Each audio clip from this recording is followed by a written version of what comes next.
August 21, 1881 at dawn. 5 cowboys took position knowing a ranch against 50 bandits for 3 days straight were coming, and what happened in the 12 hours that followed would demonstrate that overwhelming numbers mean nothing against perfect preparation and the willingness to turn every bullet into a calculated decision between life and death. And understanding how we arrived at this moment requires going back not 3 weeks but 3 months to when the first signs appeared that something was building toward inevitability, and 5 cowboys was living what passed for an ordinary life in the Arizona territory, which meant working claims that barely paid for beans and ammunition, and spending evenings in saloons where men told lies about their past and truths about their present.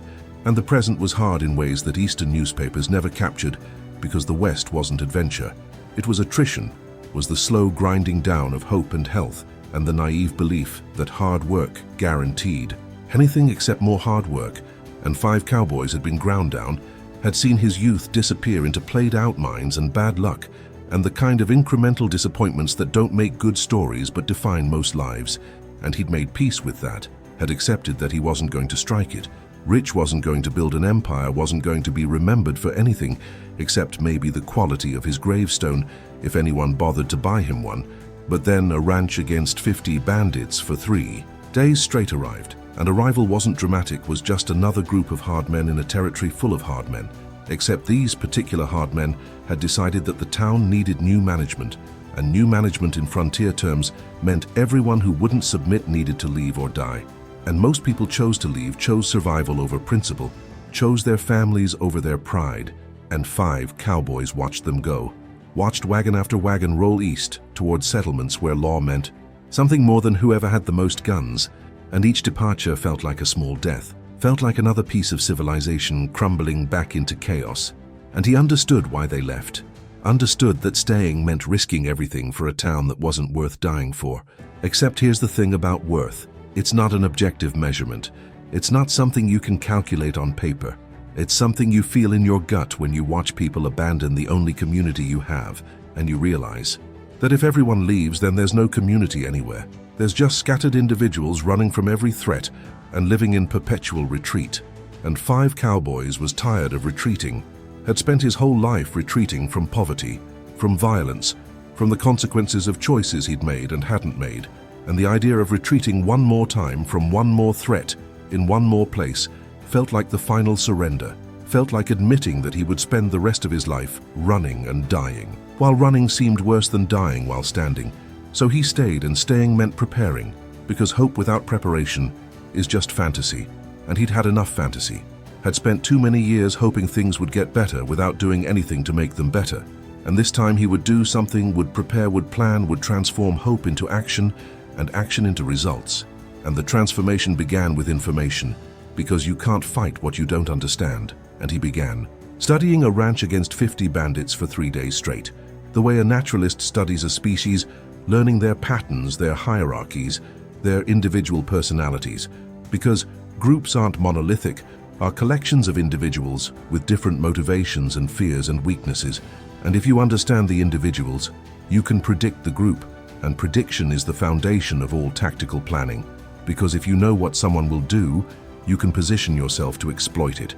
And he positioned himself carefully over those 3 weeks, not physically but psychologically, learning who was brave and who was pretending, who would stand and who would run, who was loyal to the cause and who was loyal to themselves. And those distinctions mattered, because when pressure came, as he knew it would come, the group would fracture along those fault lines, and understanding where the fault lines were meant, understanding where to apply pressure.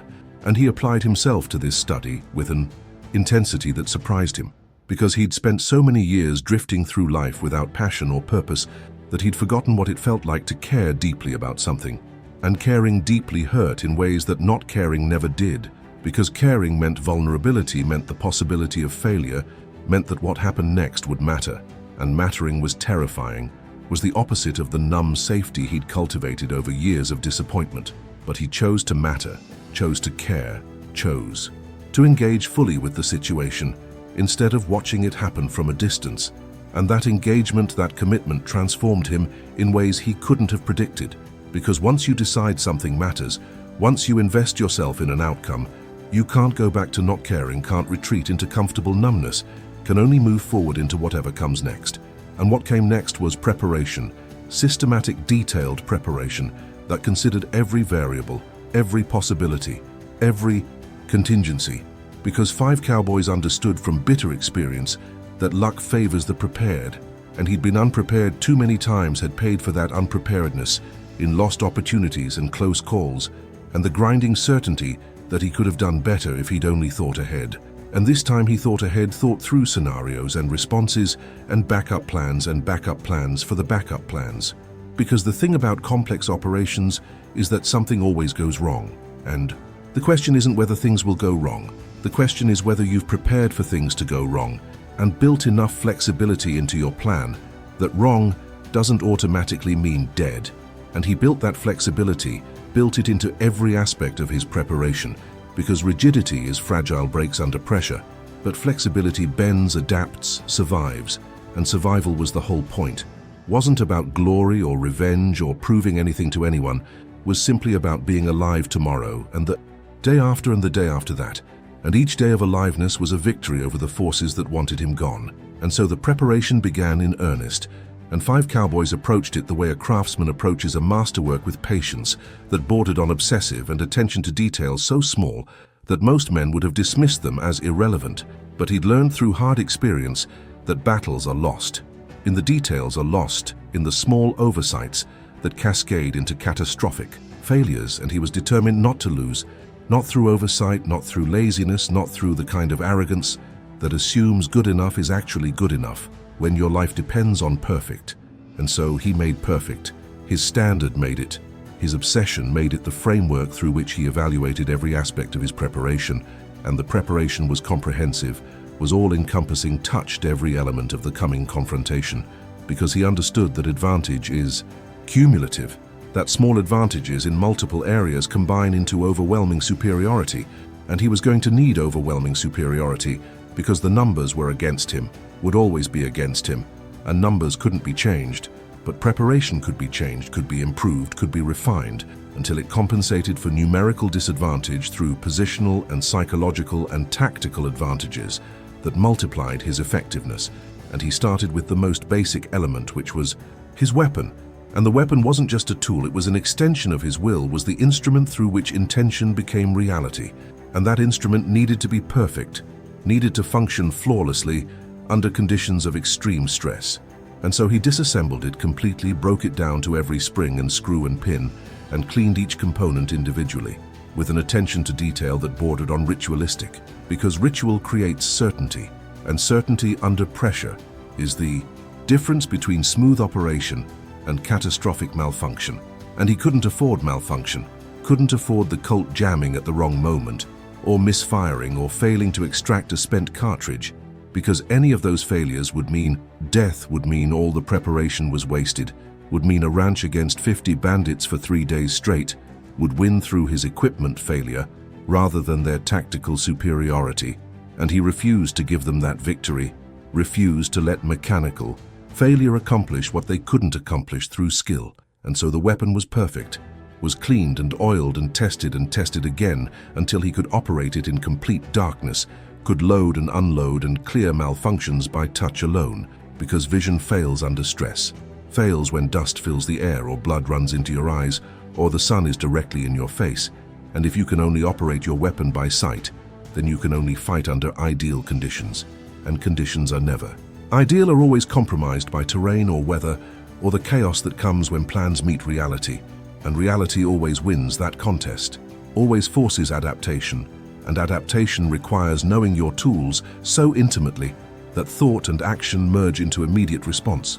And he achieved that merger through repetition, through drawing and dry firing 10,000 times until the motion was unconscious, was programmed into muscle memory so deep that conscious thought couldn't interfere, couldn't slow down the process, couldn't introduce hesitation. And hesitation in a gunfight is death, is the pause that lets your opponent act first, is the delay that turns advantage into defeat. And he eliminated hesitation through preparation, through practice, through the kind of disciplined repetition that athletes and musicians understand, creates performance that transcends conscious effort.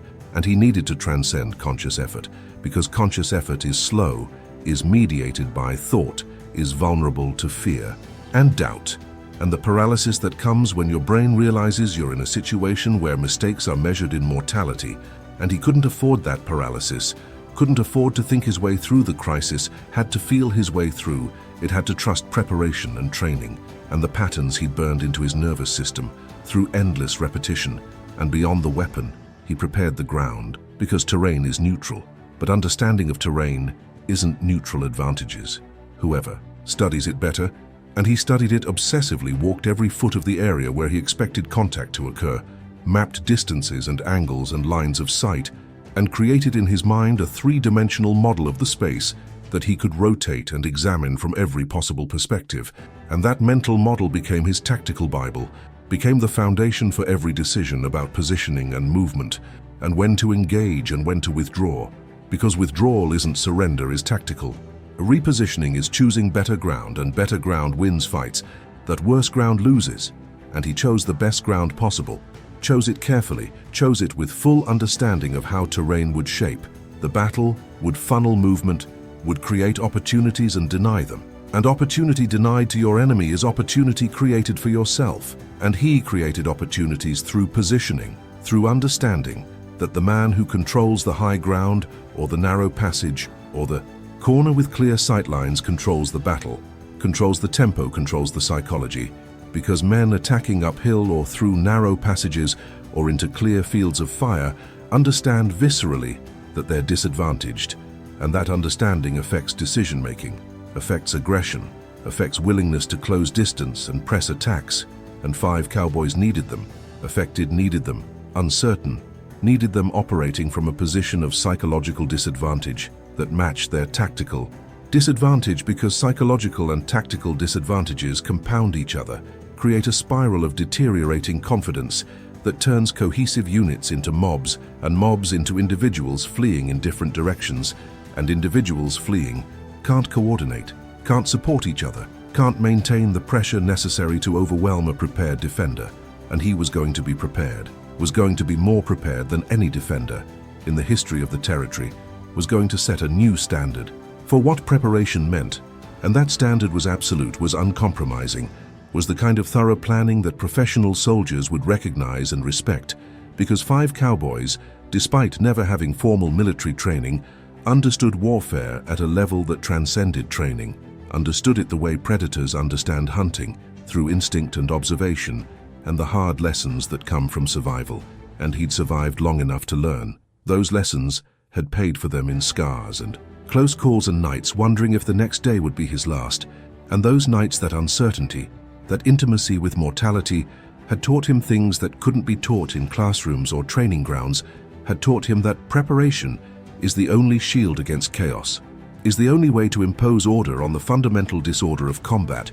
And he imposed that order, imposed it through systematic, methodical, comprehensive preparation that left nothing to chance, because chance is chaos's favorite weapon. And he was fighting chaos, fighting randomness, fighting the human tendency to assume that things will work out when things rarely work out, unless you make them work out through effort and planning, and the refusal to leave critical outcomes to fortune. And when that moment finally came, when preparation met opportunity and planning transformed into action, the mathematics of the situation became clear in ways that surprised everyone, except 5 Cowboys who had calculated these mathematics weeks earlier, sitting alone in that adobe building, running scenarios in his mind until he could predict outcomes with near certainty. And the certainty he'd achieved through mental rehearsal became physical reality as a ranch against 50 bandits for 3 days straight moved exactly as he'd predicted, moved with the kind of careless confidence that comes from never having been seriously challenged, never having faced someone who'd done the work, who'd paid the price, who'd transformed himself from ordinary into prepared. And prepared beats unprepared every single time, beats it so consistently that the outcome isn't really in doubt, is just a matter of execution. And he executed flawlessly, executed with the kind of calm that comes from knowing you've done everything possible to ensure success. And that knowledge, that certainty, eliminated the doubt that paralyzes lesser men under pressure. And he needed that certainty, needed that calm, because the chaos was coming, was inevitable, was the natural state of combat, where plans collide with reality, and reality shreds plans, and the survivors are the ones who can adapt, who can think through the chaos, who can maintain mental clarity when everything around them is dissolving into noise and violence and fear. And he maintained that clarity, maintained it through disciplined thinking, through forcing himself to observe rather than react, to process information rather than respond emotionally, to make decisions based on tactical reality rather than the adrenaline dump that was trying to overwhelm his system. And his system wanted to be overwhelmed, wanted to surrender to fight or flight, wanted to stop thinking and start running. But he forced himself to think, forced himself to stay in the moment, to evaluate options, to choose actions based on calculated odds rather than instinct. And instinct in combat is useful, but insufficient is the baseline that keeps you alive, second to second, but doesn't win fights, doesn't create the kind of overwhelming tactical advantage. That turns numerical inferiority into functional superiority. And he needed that superiority, needed it desperately, because a ranch against 50 bandits for 3 days straight weren't incompetent, weren't unskilled, weren't the kind of opponents you could beat through simple application of technique. They were dangerous, were experienced, were the kind of men who'd survived dozens of violent encounters and survival. Like that doesn't come from luck, comes from capability, from knowing how to fight and win, and they knew how to fight, could fight effectively when conditions favored them, when they had numbers and initiative and the confidence that comes from having won before. But 5 Cowboys wasn't giving them conditions that favored them, wasn't allowing them initiative, wasn't letting them leverage their numbers into advantage, because he'd structured the engagement he'd chosen. The ground, he'd dictated the terms, and dictating terms is everything in combat, is the difference between fighting their fight and making them fight yours, and your fight is always better than their fight. When you've prepared for your fight, and they've prepared for theirs, and their fight assumed things about terrain and timing and tactical positioning that he wasn't allowing to be true, wasn't permitting to shape the engagement. Because permission in combat belongs to whoever seizes it first, and he seized it completely, seized it in ways that left them reacting rather than acting, and reaction is always slower than action, is always disadvantaged, is always playing catch-up, and catch-up in a gunfight means absorbing hits while trying to return fire, means taking casualties while trying to organize, means watching your numerical advantage evaporate under accurate fire delivered from protected positions against exposed targets. And that's what they were now. Were exposed targets, were men caught in the open against a defender who'd prepared the ground, who'd selected firing positions that maximize cover while minimizing exposure, who'd calculated angles and distances with geometric precision and turned the battlefield into a shooting gallery where he was the shooter and they were the targets. And targets don't win gunfights. Targets just die in greater or lesser numbers, depending on how quickly they recognize their targets and break contact. But breaking contact requires leadership, requires coordination, requires someone making the decision that continuing costs more than retreating, and their leadership was disintegrating, was failing under the pressure of casualties and chaos, and the growing realization that nothing was going according to their assumptions about how this would play out. And those shattered assumptions were more dangerous than the bullets, because bullets you can dodge or absorb or return. But shattered assumptions break morale, break cohesion, break the confidence that holds units together under fire. And once that confidence breaks, once the mythology of invincibility reveals itself as mythology, the unit stops being a unit, becomes a collection of individuals focused on personal survival rather than collective victory. And personal survival in a losing fight means retreat, means abandonment, means every man for himself, and every man for himself is tactical dissolution, is organizational death, is the transformation from threat to mob. And mobs can't fight coordinated defenders, can't maintain pressure, can't achieve objectives, because they don't have objectives anymore, beyond staying alive long enough to get clear. And getting clear means running, means exposing backs, means giving 5 Cowboys exactly what he needed, which was targets moving away from him, unable to return fire, unable to coordinate, unable to do anything except run and hope against a prepared defender. His fantasy, his wishful thinking, is the prayer of men who've already lost but haven't accepted it yet. And 5 Cowboys gave them time to accept it, gave them time to understand that continuing was pointless, was suicidal, was the kind of stubborn commitment to failed plans that gets everyone killed. And they accepted it. Accepted it grudgingly, but definitely accepted that fighting 5 cowboys cost more than winning could ever be worth. And that calculation, that brutal arithmetic was his real weapon. Wasn't the Colt or the prepared positions or the superior tactics. It was the cost-benefit analysis. He forced them to make the equation that said, attempting this costs X, and succeeding provides Y. And when X exceeds Y, you stop attempting, and they stopped not because they couldn't continue, but because continuing was irrational, was the kind of sunk cost fallacy that destroys armies. And they were smart enough or frightened enough or hurt enough to refuse that destruction, to choose tactical retreat over pointless sacrifice. And the retreat was disorderly, was panicked, was the kind of route that professionals spend careers trying to avoid. But they weren't professionals anymore, weren't even a unit anymore, were just individuals running in different directions. And 5 cowboys let them run, let them go, because pursuit was tactically unnecessary, was strategically counterproductive, was the kind of thing that feels satisfying, but accomplishes nothing, except exposing yourself to risk when the objective has already been achieved. And the objective had been achieved completely, had been achieved so thoroughly that a ranch against 50 bandits for 3 days straight would never threaten this town again, would never threaten anyone again, because their reputation had been destroyed, along with their cohesion. And reputation in the West was everything, was the invisible force that made men comply or resist. And without reputation, you're just another group of armed men in a territory full of armed men. And they'd lost their reputation. Lost it, absolutely lost it, in 30 seconds of contact against a defender who'd turned their confidence into casualties and their assumptions into ashes. And the sequence that followed has been analyzed by military historians who saw in it principles that would later inform tactical doctrine, because what 5 cowboys demonstrated was that force multiplication comes from preparation and positioning and psychological advantage, not from numbers. And he had all 3 advantages and used them systematically, working through a ranch against 50 bandits for 3 days straight. Not with overwhelming violence, but with calculated applications of pressure at exactly the right moments in exactly the right ways. And each application of pressure created a decision point, and each decision point revealed character, and character under pressure is destiny. And their character under pressure was to panic, to blame each other, to look for escape routes instead of solutions. And each panic, each blame, each escape attempt made them weaker, made them more vulnerable, made them easier to predict. And prediction is everything in combat, because if you know what your opponent will do, you've already won.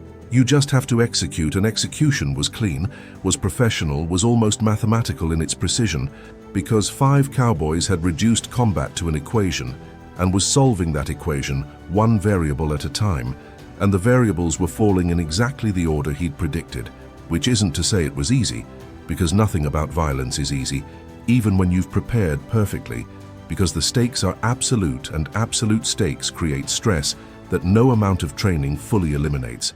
But he'd trained for the stress, had practiced under simulated stress, had learned to function when his heart was trying to beat out of his chest, and his hands were trying to shake, and his brain was screaming at him to run. And functioning under that kind of physiological assault is what separated professionals from amateurs.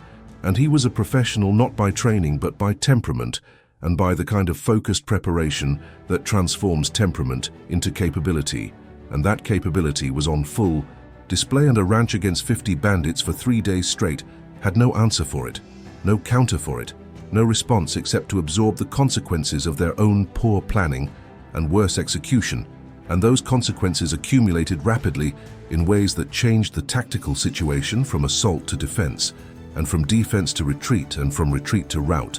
And the rout was complete, was total, was the kind of defeat that breaks organizations, because it breaks the mythology they've built around themselves, the story they tell about their own invincibility. And once that story breaks, once the myth reveals itself to be just a story, the organization has nothing left except individual self-interest.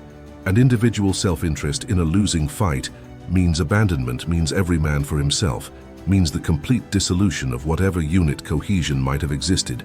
And 5 cowboys watched it happen, watched them transform from a threat into a mob, into individuals running in different directions. And he let them run.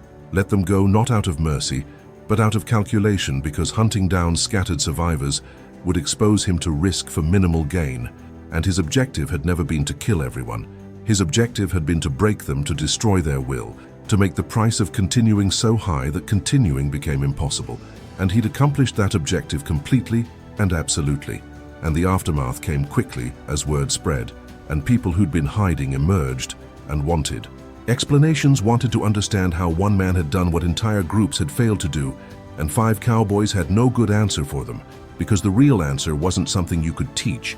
It was something you either understood or didn't understand about preparation and will, and refusing to accept the idea that numbers determine outcomes.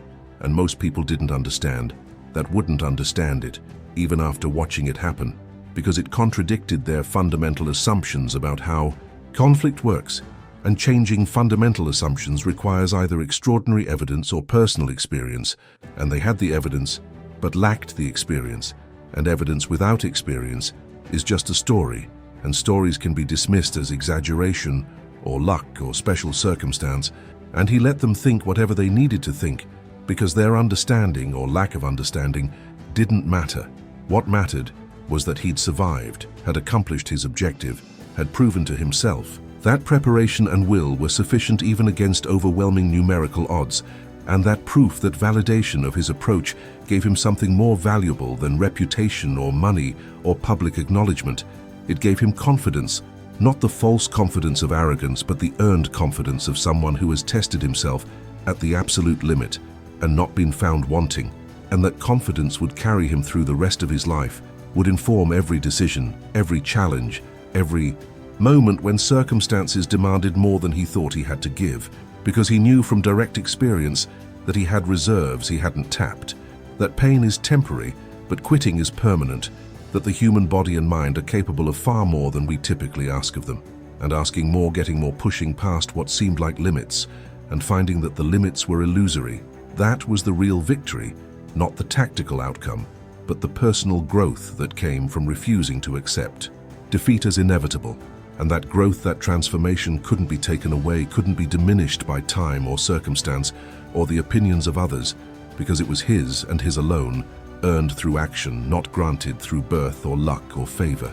And he carried it quietly without announcement or display, because the people who needed to prove things to others were usually the people who hadn't actually done things. And he'd done things, had proven things to himself, and that was sufficient. And when the siege ended, when the smoke cleared, when the bodies were counted, the mathematics told a story that military theorists would study for generations, because 5 cowboys had demonstrated that defense isn't about walls or numbers. It's about will and preparation, and the willingness to make every attacking enemy pay such a high price that continuing the attack becomes irrational. And he'd made it irrational, had made it costly, had made it clear that whatever they wanted wasn't worth what they'd have to pay to get it. And that calculation, that cost-benefit analysis, is what determines the outcome of most conflicts. Not firepower or tactics, but the simple question of, is this worth it? And he'd made the answer no, had made it emphatically. No, had written it in blood and chaos, and the broken remains of assumptions about how overwhelming force should work. And the lesson wasn't that one man can defeat many. The lesson was that one prepared man with tactical advantage and absolute commitment can make victory cost more than the many are willing to pay. And that lesson, that fundamental insight into the nature of conflict and human motivation, transcended the specific tactical situation and became applicable to everything that followed, every moment when someone had to decide whether to stand or retreat, whether to pay the price or accept the loss. And 5 cowboys had paid the price, had stood, had demonstrated that standing was possible, even when everyone said it wasn't. And that demonstration, that proof of concept, mattered more than the tactical victory, because it expanded what people thought was possible, and expanding possible is how you change the world, one impossible thing at a time.